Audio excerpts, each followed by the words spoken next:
Alors, on va peut-être revenir à la genèse du spectacle de ce soir. Tout part d'une idée que vous avez lancée, la fondation Ekambi Brillant. Pourquoi la fondation Ekambi Brillant et pourquoi précisément à ce moment? Oui, parce que d'abord c'est un constat et quelque chose qui me ruminait dans la tête depuis plus d'1 an.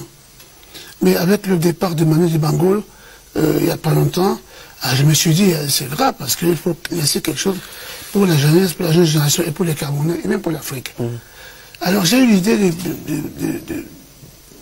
de créer une fondation et dans la fondation, il y a plusieurs compartiments comme l'académie de musique. Le Cameroun n'a pas d'académie de musique. Les jeunes gens, les jeunes maintenant, ils se lancent dans la musique sans avoir la connaissance, la théorie, les codes, et puis connaître, maîtriser les instruments. Donc il faut absolument faire quelque chose pour cette jeune génération.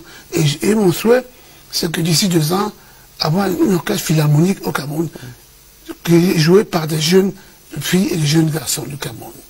Alors c'est une attitude très showbiz à l'occidental. Voir des artistes lancer leur fondation, vous essayez d'importer un peu ces concepts au niveau du Cameroun. Vous êtes toujours un peu en avant-garde, Ekambi Brillant.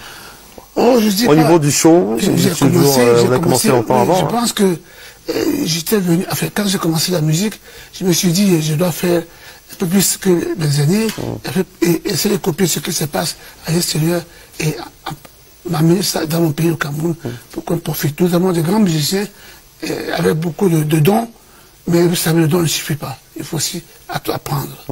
Alors, vos attentes par rapport à cette fondation que vous allez lancer, on sait que c'est un héritage que vous laissez à la postérité, mais est-ce que vous avez des attentes particulières?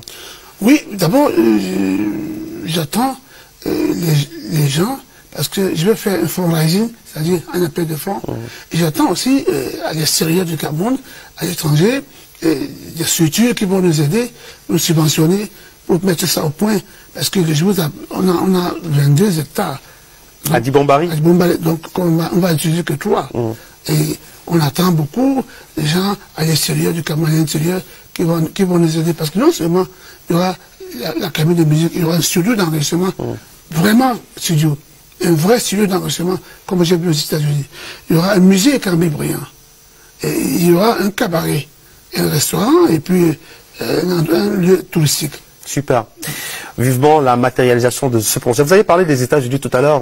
Vous avez plusieurs vies, Ekambi Brillant, parmi lesquelles une vie aux États-Unis. Est-ce que vous vous souvenez de votre vie américaine? Vous êtes allé à la conquête du showbiz aux États-Unis? J'ai circulé dans le monde entier. Vous avez fait combien de pays au final? 56. 56 pays. Oui, oui. Et j'ai vu beaucoup de choses, une grande expérience au niveau du show business, une grande expérience au niveau de la musique.